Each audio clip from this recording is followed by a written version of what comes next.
ส่วนแต่ว่าคนที่มีอำนาจวาสนาสูงส่งเป็นที่เคารพนับถือของชุมชนและชาติก่อนๆเขาเป็นคนอ่อนน้อมถ่อมโตผู้จักเคารพนบไหวผู้รักผู้ใหญ่ให้เกียรติและนับถือผู้รักผู้ใหญ่บ่อิจฉาตาห้อนเพื่อนฟูงผู้ใดตำแหน่งหน้าที่ดีๆมีความชื่นชมยินดีในฐานะตำแหน่งของเพื่อนของฟูงคนผู้นี้ตายไปแล้วไปเกิดในสุคติพ้นจากสุคติมาเกิดเป็นมนุษย์มาหน้าเป็นครูเป็นคนก็เป็นคนมีอำนาจวาสนาเป็นที่เคารพนับถือของปวงชนต่อคนที่ให้อำนาจวาสนาขาดสมบัติผู้ดีเป็นที่รังเกียจของสังคมเฮ็ดให้สังคมดูถูกเหยียดหยามอันนี้ก็เศษบาปเศษอกุศลแต่ศาสตร์ก่อนคนผู้นี้บ่มีความอ่อนน้อมถ่อมโตต่อครูบาอาจารย์บ่มีความเคารพนบไหวต่อผู้เฒ่าผู้แก่บ่มีความยำความแยงต่อครูบาอาจารย์บ่มีความยำความแยงต่อผู้ใดสามีนำเนี่ย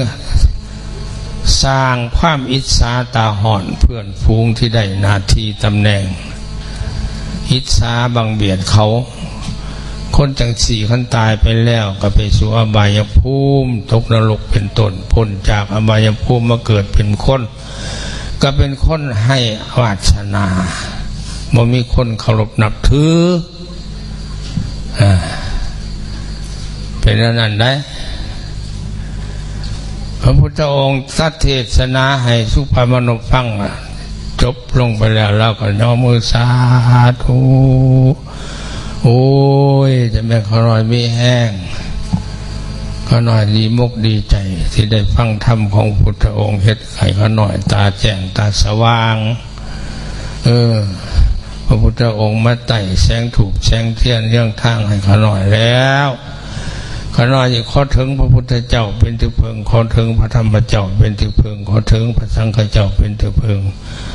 ตั้งแต่บัดนี้ต่อไปขอพุทธองค์จงจำขอหน่อยไว้ว่าเป็นอุปสมบทในพุทธศาสนาตั้งแต่เมื่อตลอดไปเด้อขอหน่อยเด้อนั่นชื่ออยู่บนนิทานนี่ไม่ออกฮะเมื่อว่าให้ร้านฟังได้บอก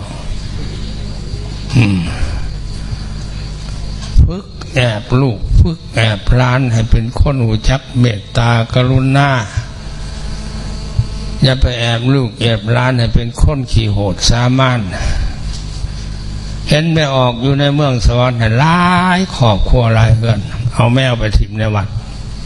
แมวในน้อยบ่ทันมื่นตาก็มีจับใส่แก๊สไปถิ่มไว้ในตีนคันไดกุฏิหันไผ่ไปมาบังสกุลอยู่นี่ไปเปิดเบิ่งไม่ใช่แมวหน่อยย่ออยู่โอ้ยสู้จะมาก็ใจโหดใจเหี้ยมเลยเนาะแม่มันก็สิคืดฮอดมันก็สิคืดนมมันก็สิตายมันสู้บ่ยันบาปบ่เด้อย่าไปฮัดอย่าไปแอบลูกแอบร้านให้เฮ็ดความโหดความเหี้ยมเด้อมีบางคนก็ให้ลูกน่ะเอาไปทิ้งสู้เอาไปทิ้ง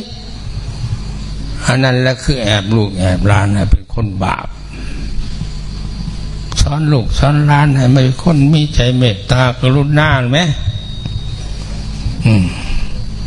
บัดลูกร้านใหญ่กะนาบานมามันเป็นคนบอกบ่นอนสอนบ่ได้เอาอะไร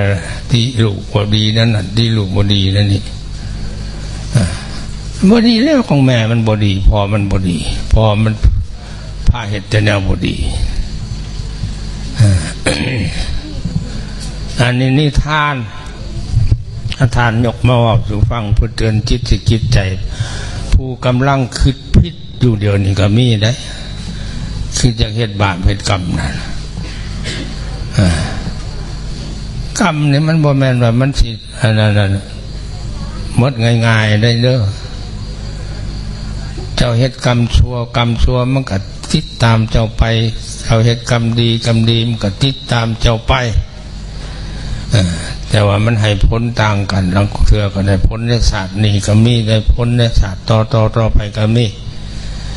แม้แต่เป็นพระอรหันต์แล้วก็ยังหนีม่อมกลมบวิตได้กรรมเห็นบ่พระโมคคัลลากรรมฆ่าแม่ทั้งเท่าไรพันศาสตร์จนได้สำเร็จเป็นพระอรหันต์เหาะเหินเดินอากาศได้แล้วก็ยังม่อมโจรไปฆ่ากรรมฆ่าแม่มันไม่ได้ปะจะง่ายๆเด้อแต่ว่าเฮาจงพากันพยายามนั่นละลายกรรมพากันละลายกรรม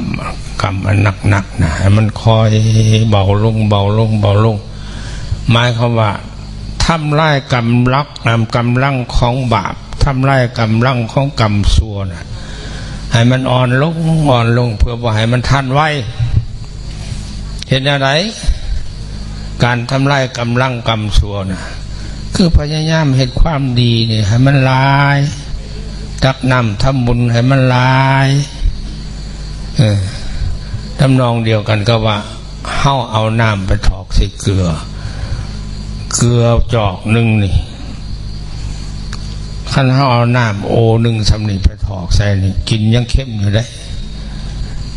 ขั้นเอาน้ำโอใหญ่กว่านี้อีกความเข้มของเกลือมันก็จะลดลงไปเอาไปถอกใส่ให้กับความเข้มของเกลือก็จะมดไปถึงยังก็ยังน้อยทำนองนั้นแหละเฮาละลายกรรมหรือละลายบาปอย่าไปพยองตัวว่ากูเฮ็ดกรรมชั่วแล้วกรรมก็บ่เห็นให้ผลกูอย่าไปพยองว่ากรรมนั้นสิบ่ทันกรรมนั้นสิบ่ถึงตัวทั้งที่ดีคันฮู้ว่าตัวมีกรรมอันชั่วแล้วตัวเคยเฮ็ดความบ่ดีมาแล้วจงหีบพยายามละลายกำจัดให้มันหน่อยลงเพื่อบ่ให้มันทันเอาไว้ทัดกำลังกรรมชั่วนั่นให้มันหน่อยลงถึงแม้มันสิยังอยู่กับพูนศาสตร์สุดท้ายที่เข้าพระนิพพานเหมือนกันที่ท่านกัญญามันคือพระโมคคัลลานะอันนี้ญาทานเทศเป็นการเตือนจิตสกิดใจพวกพระสงฆ์องค์เจ้าและออกตนญาติโยมที่พร้อมกันมาทำเพ่งบุญกุศลนำกันมื้อนี้